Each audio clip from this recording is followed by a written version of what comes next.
Alors Léo, hier je parlais avec un pote de Malte sur Instagram pour donner tous les détails et j'ai vu qu'il avait généré 3 000 € sur Linkavista. Donc naturellement, je réponds à sa story. Je sais pas pourquoi il l'a mis en story. Hein. Je n'étais pas dans sa tête, mais je réponds à sa story. Je lui dis merci pour ta confiance, frérot. Il me dit ah putain, c'est toi, t'es derrière Linkavista. Et j'ai dit bah ouais, on l'a fait avec deux associés. Voilà, ça prend super bien et bah merci encore, tu vois. Et il m'a dit est-ce que tu as des infos pour moi à me donner, notamment c'est quoi les meilleures thématiques qui payent, etc. Donc là, j'ai capté qu'ils ne voyaient pas du tout les vidéos de la chaîne Léo et Romain, qu'ils ne voyaient pas ce qu'on faisait. Ils ne savaient même pas que j'étais derrière, tu vois, alors qu'on se connaît depuis quelques années quand même. Donc voilà, je me suis dit, c'est l'occasion de refaire ensemble une vidéo avec le tableau de bord, montrer l'évolution de la plateforme, donner quelques infos, et voilà, hein, tout simplement, comme d'hab. Franchement, ça fait plaisir. Ouais, le gars, il met en story, ouais, 3 000 € sur le Capista, c'est trop fort. Alors, la première chose que j'ai envie de faire voir, qui est importante, c'est un truc qu'on dit souvent, mais qui est notamment qui est important, c'est le prix moyen du lien. En gros, si on prend le mois de janvier, tu vois, qui était le début de l'année, le prix moyen vendu des liens sur Linkavista, il était à 26 euros. Ça, c'était le mois de janvier. C'est à peu près le moment où on a commencé à communiquer. J'aurais même pu prendre décembre. Je pense que je peux même prendre novembre. Novembre, c'est quand on deal. Je pense que c'est décembre, le premier mois où on commence à communiquer. On est peut-être encore plus bas. Mais tu vois, là, on était à 26 euros en janvier. On était à 20 euros en décembre. Donc, on était vraiment sur un prix qui était très, très bas en termes de prix par backlink. Là, on a atteint un prix qui est quand même nettement meilleur, tu vois. En août, pour le coup, la moyenne, elle était à 45 euros par prix moyen de backlink. Donc, on a fait quasiment x2 sur le prix moyen des backlinks qu'on vend. Et on sent qu'on est passé d'une un gros volume à pas cher avec voilà des gens qui achetaient du pas cher vers un truc qui est plus premium, plus normal, sachant qu'on est quand même dans une économie où nous on vise le prix bas et on a envie de faire le discounter et faire des trucs pas chers. 45 euros pour nous c'est vraiment un bon prix pour le coup. Et si on a un prix de vente moyen à 45, c'est top quoi. Donc déjà ça c'est un premier truc qui est vraiment cool sur lequel j'ai envie de nous féliciter un peu, c'est d'avoir réussi à remonter le prix moyen du lien. Pour le coup je pense qu'il est relativement stable, il monte peut-être encore un petit peu mais il doit plus monter énormément. Tu vois, en juillet, on était à combien? On va aller regarder ça tranquillement à 44. Donc on était un peu plus haut. En juin, on était combien? Pour le coup, les prix maintenant, on est autour de 40, entre 40 et 45. On les tient bien depuis quelques temps. Juin, on était à 40 et mai, on était encore dans les mêmes chiffres aussi. Donc voilà, grosso modo. Euh, Ça, c'est pour la partie prix moyen du lien. On a donc en catalogue 25 000 sites qui sont actifs. Donc ça commence à être pas mal, tu vois. On fait partie des gros catalogues de France, clairement. Et on commence à avoir des géos un peu funky. On en parlait tout à l'heure. On a du Vietnam qui arrive. On a des pays nordiques, genre Suède, Norvège et tout qui arrive. On a du japonais qui arrive petit à petit. Donc on a plein de géos un peu funky qui commencent à arriver, qu'on remplit petit à petit, de l'anglophone aussi évidemment.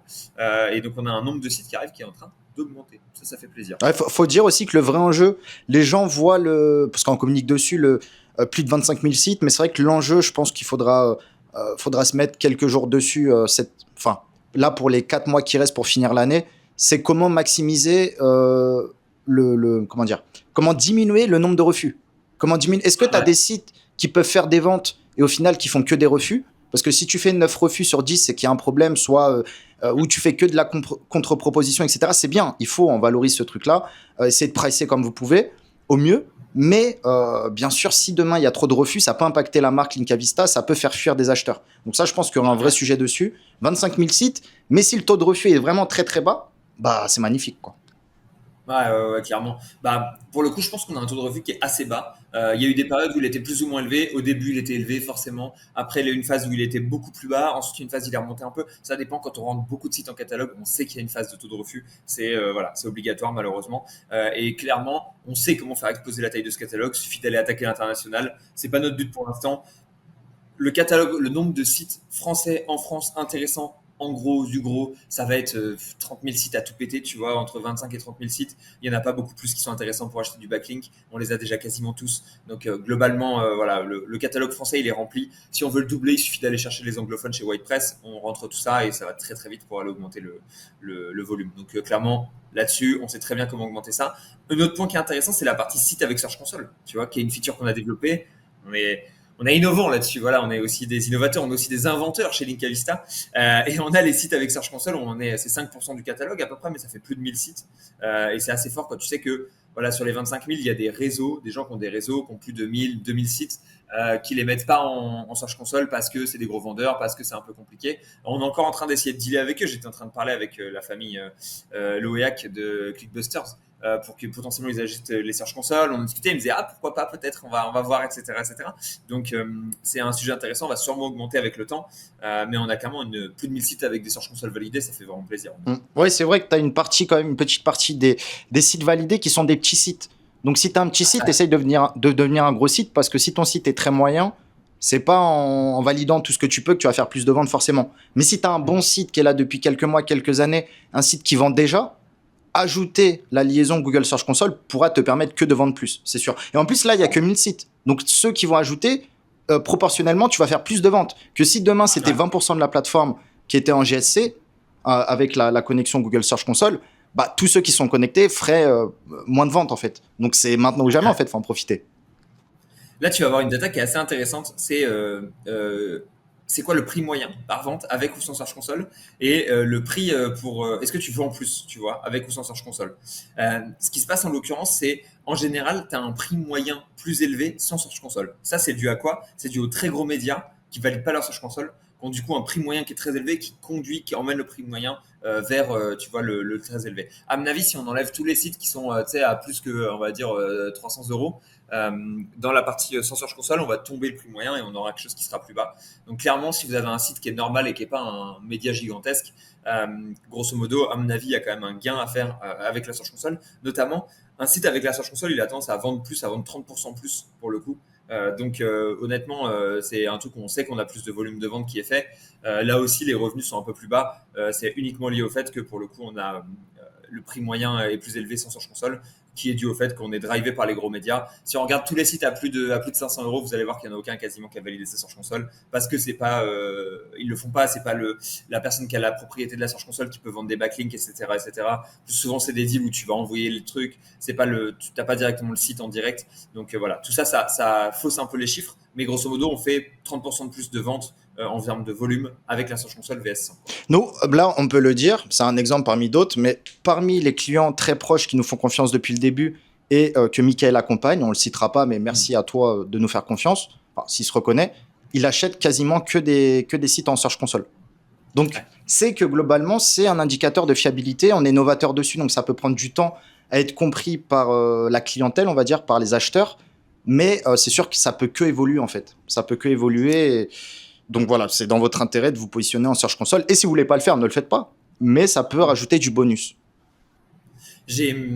Clairement, j'ai plusieurs consultants SEO ou agences SEO qui m'ont dit, moi, par défaut, direct, je coche Search Console, tu vois, et c'est genre, ils n'achètent que comme ça, tu vois. Pour tant qu'ils ont de l'offre dans des métriques convenables avec la Search Console, ils achètent que comme ça. Et ensuite, évidemment, quand ils ont vidé le catalogue Search Console, bah, ils passent à autre chose. Donc voilà, il y a quand même une primauté sur la Search Console qui m'a été remontée plusieurs fois, et ça fait plaisir. Et ça se voit sur le volume de vente, donc c'est cool, malgré le fait que voilà, c'est un peu moins de sites et tout.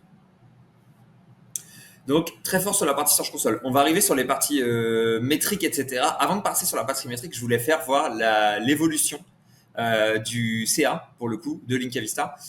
Et donc, on voit l'évolution du CA, pour le coup, entre octobre, où on part de 0, grosso modo, et le multiple qu'on a pu prendre progressivement pour arriver à ce qu'on est maintenant. On voit que l'été a été plus ou moins une stagnation, entre guillemets, entre juin, qui a été notre meilleur mois, je crois, d'ailleurs, oui. Ensuite, on a eu juillet qui était un peu plus calme, août qui était un très bon mois, et septembre qui sera notre meilleur mois. Allez, à coup sûr. Ça, c'est le CA distribué j'avais pas vu, aux éditeurs. Ouais. Mais donc là, si tu vois l'évolution du. Ok, c'est le CA. Ah ouais, c'est ouais, le CA distribué. mais globalement, c'est corrélé aussi à notre succès en termes de dépôt. Donc, en fait, juin, comme tu as dit, a été notre meilleur mois. Juillet, on a fait peut-être 20% de moins. Août, on a fait quasi les mêmes chiffres qu'en juin. Et là, en septembre, on va doubler par rapport à notre meilleur mois. Moi, c'est l'objectif. C'est sûr, c'est sûr, c'est sûr. On espère. Donc ouais, voilà, c'est vrai que c'est très corrélé, tu vois. La preuve, c'est que je pensais que c'était notre CA et au final, c'est le CA distribué aux éditeurs tellement on est en mode marketplace corrélé. Donc clairement, c'est le même facteur. La partie qui intéresse le plus les gens, c'est tout le temps la partie avec les thématiques. Voilà, c'est quoi les thématiques qui vendent le plus, où il y a les prix moyens les plus élevés, où il y a le plus de demandes et tout et tout. On n'a pas encore fait, on avait discuté à l'époque avec Julien de Pimpton SEO, de faire un truc du genre nombre de sites dans l'offre vs pourcentage des ventes, tu vois, histoire de donner un peu les thématiques qui sont sous-évaluées. Ah ouais, les thématiques qui des sites, ça serait intéressant. Ça, c'est une vraie faille pour les éditeurs. Les thématiques qui vendent fort, mais où il n'y a pas beaucoup de sites. Ouais. Là, vous pouvez faire le calcul vous-même. Tu vois, honnêtement, vous avez les catégories, vous avez les thématiques, vous avez le pourcentage de vente à chaque fois. Il suffit de mettre dans l'Incavista la thématique, vous regardez le nombre de sites qu'il y a, vous faites un petit ratio rapidement et vous allez voir où est-ce qu'il y a des failles. Nous, on ne l'a pas calculé encore de notre côté, mais assez vite, tu peux devoir déduire voilà, c'est quoi la situation, l'endroit où il y a le plus de thématiques. Vous avez en plus, allez, et ça c'est plaisir.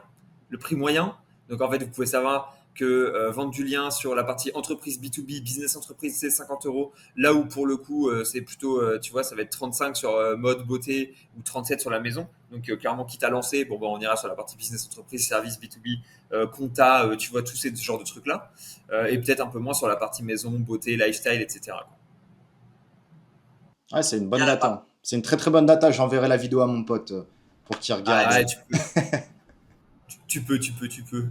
Et est-ce qu'on a une thématique qui vend très très cher? Alors attends, j'en ai vu un tout à l'heure, 61 là, éducation emploi. On voit que l'emploi c'est vraiment le truc, tu vois, business entreprise, entreprise et éducation emploi, c'est vraiment les trois thématiques qui sont les plus chères, qui sont les trois au-dessus de 49-50 euros.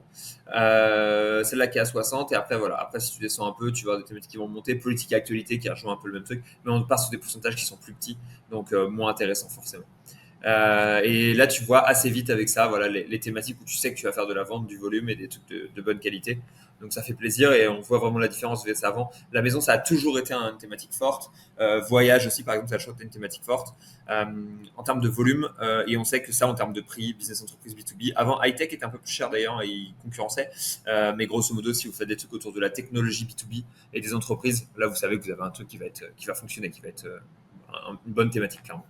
Ouais, là, je suis un peu fatigué, mais en gros, pour comprendre ce que tu disais, ce qui est très smart, pour être sûr, le pourcentage, c'est le pourcentage des ventes, volume de vente. Ouais, ouais. Ok, d'accord. Donc, ouais, c'est. Là, clairement, je serais vendeur de liens, c'est un des premiers trucs que je ferais. On sait Ah, je que t'envoie une, si tu as je un t'envoie la exemple, petite. si t'as un exemple concret pour que les mecs comprennent. Ouais, ouais, ouais, ouais. Bah là, on est vraiment des gens sympas, donc on va donner l'exemple en direct, quoi, tu vois. En gros, là, ce que je fais, c'est que je filtre tous les sites de Linkavista en thématique maison. On va voir combien est-ce qu'il y a de sites, tu vois. Il y a 3700 sites. Donc, on sait que 3700 sites qui font 20% des ventes, pour le coup, 21. On va aller prendre celle-là, tu vois, Business Enterprise. Tac, tac, tac. Et donc, on avait 3700 sites ici. Hop là, je le note ici. 3770 pour être précis, je crois. Tac, qui vont faire 21% des ventes. Là, si on part sur la partie business enterprise, on a 4600 sites qui font 21% des ventes. Donc tu vois, on voit qu'il y a beaucoup plus de sites dans la partie business enterprise qui vont faire moins de ventes. Donc au final, on sait que rentrer des sites dans la partie maison, tu as plus tendance à avoir de chance. On va aller sur santé bien-être, par exemple, qui va être un peu différent, où ils vont faire seulement 16% des ventes cette fois. Et là, cette fois-ci, on va sur la partie santé bien-être. On se retrouve avec 16% des ventes pour 3200 sites. Donc, tu vois, là aussi, on se retrouve dans une situation qui est un peu moins bonne que la première qui était maison, quoi. Et donc, en fait, maison, même si ça fait beaucoup de ventes, on a je vais pas dire une pénurie de sites, mais grosso modo, on a moins de sites que dans ces autres trucs qui font plus de ventes. Donc, il y a quand même un intérêt plus fort à aller lancer des sites maison alors qu'il est qu'à aller lancer les autres. On va tester voyage et tourisme, histoire de voir si on a une meilleure faille que sur la partie maison. Et ça se trouve, en Mais creusant, même pour ajouter en creusant, ça se trouve, il y a encore moins de sites dans la thématique maison qui sont connectés à la console. Donc, un ouais, mec, ouais, un client maison, artisanat, etc., local, SEO, n'importe, il va aller sur la catégorie, il va mettre Google Search Console. Ça se trouve, il n'y aura que 10 sites qui valent le coup dans cette thématique-là. Donc, ouais, il y a vraiment des failles à comparer. Enfin, comparer les c'est catégories et ça. trouver les pépites, quoi. Ouais. Là, on voit que Voyage Touriste, tu vois, qui fait 13%, donc à peu près un peu moins de la moitié. Il a plus de sites. Donc, ça reste maison pour l'instant dans les 4-5 qui reste le plus important en termes de volume de vente vs nombre de sites. Donc, il y a peu de sites en maison pour pas mal de ventes. Ce qui est intéressant quand on utilise cette technique-là, c'est potentiellement d'aller regarder en bas. En fait, tu vas regarder, quand tu compares mariage, animaux, blog personnel ou tu vois énergie et ressources, des trucs comme ça, tu peux trouver des failles là-dedans, politique et actualité. Ça se trouve, politique et actualité, en fait, c'est là-dessus où tu as la meilleure situation, etc. Donc, en fait, tu as vraiment un truc où aller chercher, comparer tout ça et faire un petit indice de nombre de sites vs nombre de ventes et voir là où il y a le plus de ventes pour le moins de sites. Ça te fait un hack au niveau catégorie qui est facile à faire. Donc voilà un peu la partie sur la partie vente et catégorie. Évidemment, on peut après regarder des trucs genre les gammes de prix où on sait qu'on vend beaucoup. On n'a pas fait tout le split par dizaines d'euros, mais on vend de plus en plus cher globalement. Et on sait que voilà, avant énormément de ventes sur les toutes petites gammes et maintenant beaucoup plus de ventes sur les plus grosses. Et on a un prix moyen du lien qui va être voilà 45-50 euros. Donc ça c'est top. Euh, Sinon, qu'est-ce qu'on a aussi? Le nombre de RD, hein, c'est les métriques qu'on regardait historiquement. On voit que maintenant, on a beaucoup plus, et sur la frange plus de 150 RD, on en a énormément. Même 110, 150, pour le coup, c'est un endroit où on voit pas mal de sites qu'on voyait moins avant. Et on voit que le prix moyen augmente plus vraiment passer grosso modo 100, 150 RD. Tu sens que tu as atteint un certain cap sur le prix, mais que c'est quand même très corrélé. Où tant que tu augmentes tes RD, tu peux augmenter ton prix moyen, quoi. Ça va être la même chose au niveau du CF, tu vois. Où tu as plutôt augmentes ton CF et si tu passes les 30, tu arrives sur un nouveau palier qui est quand même intéressant. Après, passer les 40, c'est encore un autre jeu. Et on voit que le pourcentage de sites n'est pas forcément énorme. Donc ça te donne un peu des indices pour vous qui êtes en train de réfléchir à vos métriques, de c'est quoi les bonnes métriques pour un bon XP. Bah, vous pouvez regarder voilà, le plage de RD minimum en fonction des stats de vente, plage de CF minimum en fonction des stats de vente. Ça vous donne des informations qui sont intéressantes. Comme on disait, on le voit, hein. Là, plus de 100 RD, tu as quand même directement un gros nombre de ventes potentiellement qui se fait plus sur les Ouais. RD. Là, je vois pas trop avec ton. Ouais, nickel, merci. On voit qu'il y a plus de ventes à partir de 100, 110 RD avec des prix supérieurs. Donc, c'est qu'il y a une différence, hein. Et on parle de RD, c'est pas que du do follow, hein.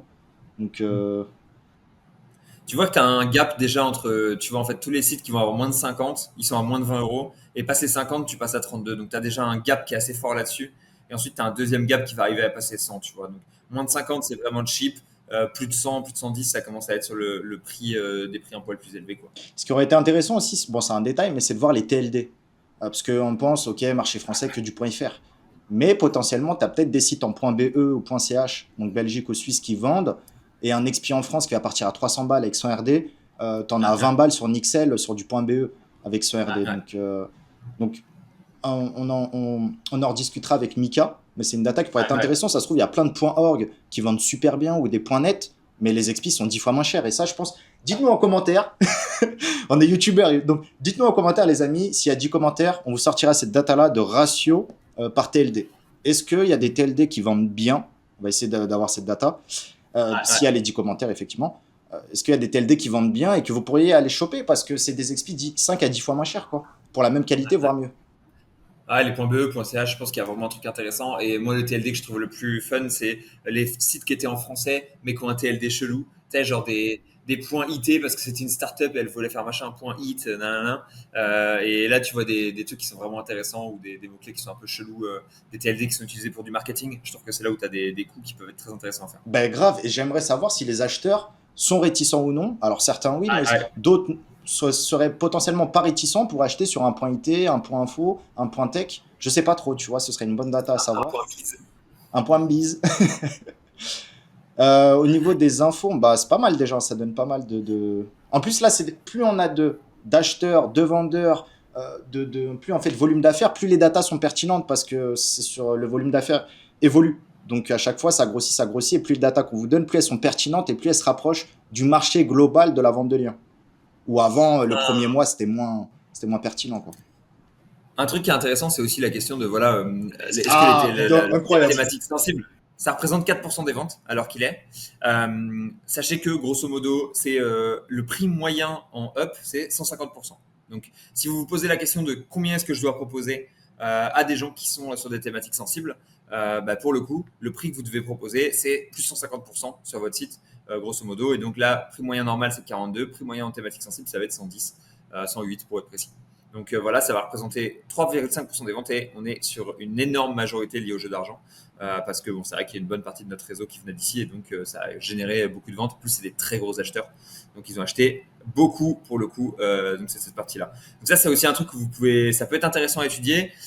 Quand vous savez que voilà, sur la thématique sensible, vous vendez 2,5 fois plus cher, que les gens en thématique sensible, ils achètent majoritairement des trucs en mode high-tech, autour du sport, autour des jeux, de la technologie, des choses comme ça, bah là, vous pouvez y aller. Et vous savez que le prix de vente, il va être plutôt autour de 110 euros sur des spots qui sont, qui acceptent ça et qui ont envie de le pousser, quoi. Donc, c'est le genre de choses qui est intéressant à travailler, messieurs. Magnifique, magnifique. Donc pour résumer, bah là déjà vous avez pas mal de métriques. N'hésitez pas à vous positionner en thématique sensible si vous souhaitez le faire. D'ajouter les données Google Search Console si vous faites du trafic. Je crois qu'il y a certains sites qui ont mis cette donnée-là mais qui avaient zéro de trafic. Donc oui, c'est pas vendeur. Mais si vous avez un peu de trafic, c'est la moindre des choses. SEMrush ou du trafic réel. Google en théorie, en pratique. Vous pouvez mettre la liaison Google Search Console. Plus vous allez faire de ventes, plus vous avez les chances d'apparaître dans les top spots. Et parmi les top spots, il y a pas mal d'éditeurs qui gagnent entre 500 euros et je dirais 3000 euros par mois avec Linka Vista. Il y en a qui se mettent Plus que très ça bien. même, hein. Je crois que le plus gros, il va être plus à 4-5 000 que... Ouais, bien sûr. Il y en a certains qui font à peine 1000 balles, il y en a qui font beaucoup plus. Ouais. Surtout, il y en a certains, je pense, qui ont plusieurs sites dans les top spots. Donc voilà, à chaque fois, on nous demande c'est combien un top spot. Non, non. Frère, si tu fais des ventes, tu seras dans le top spot. C'est Donc vrai. voilà, c'est le deal. C'est vrai, c'est vrai, c'est vrai. Ça fait plaisir d'ailleurs d'avoir les top spots qui marchent bien, qui dépotent bien avec le petit journal toujours en top tier. Et là, on voit souvent des dribs, Jules Sa, il y a Vinci aussi qui va être là-dedans, souvent c'est le cas. Ah, il y est plus, tiens, il a sauté. Bon, bah, écoute. Mais ouais, on retrouve un peu toujours les mêmes sites, c'est assez fun, qui sont des bons sites et on voit un peu ce qui arrive petit à petit. Varactu qui est en train d'arriver, qui est nouveau sur la liste, ça fait plaisir. Ah ouais, qui a un bon site avec un petit éditeur qui est cool, quoi. Donc ça fait plaisir de voir des trucs qui dépotent comme ça. Et une dernière chose, pour les acheteurs, on peut demander s'ils ont des demandes, des idées pour améliorer la partie Ouais. top spot. Pour moi, c'est une V1, enfin une V2 là plutôt. On pourrait faire beaucoup mieux. Après, trop mettre, des fois, c'est pas bien. Mais on pourrait faire d'autres tableaux où on pourrait améliorer un peu plus de data ou quelques boutons d'avantage pour filtrer dans les top spots. Voilà, n'hésitez pas à vous partager nos idées, enfin, à nous partager vos idées. Et nous, on sait qu'il y en a beaucoup qui commandent dessus. Donc, je pense qu'il y en a pas mal qui aimeraient avoir plus de. Enfin, une petite évolution, potentiellement, Ouais. quoi. Non, clairement, si vous voulez, si vous avez des choses à pousser là-dessus, avec grand plaisir. Nous, on a fait un peu comme on pensait et c'est plutôt apprécié, donc on maintient. Mais si vous avez des idées pour améliorer ça, suggérez, poussez-nous ça, s'il vous plaît. Magnifique. Bah, merci Léo. Merci. Et il n'y a plus qu'à, hein. Merci à toi, Romain. C'était cool de présenter ces petites datas. Espérons que ça continue d'acheter, que ça continue de vendre. Et attention, si on sort cette vidéo, il y a moyen qu'on soit en plein milieu d'une OP avec Linka Vista. L'OP, elle est du 9 au 14, je crois, quelque chose comme ça. Non, j'abuse, 9-14. Ouais, 9 au. Ouais, 9. Exactement, 9 au 14. Ouais. 9 au 14, ok. On est en OP du 9 au 14. On a plein de choses intéressantes qui sont en train d'arriver. Donc voilà, n'hésitez pas surtout à venir. On a sûrement des réductions alors qu'il est soit sur les dépôts, soit sur les backlinks pas chers. Venez, testez, c'est le moment. On n'est pas cher, on en profite. Continuez à faire grossir la plateforme avec nous. Ça fait plaisir. Magnifique. Merci Léo. Salut tout le monde. Ciao, ciao. Ciao, bisous Romain. Ciao.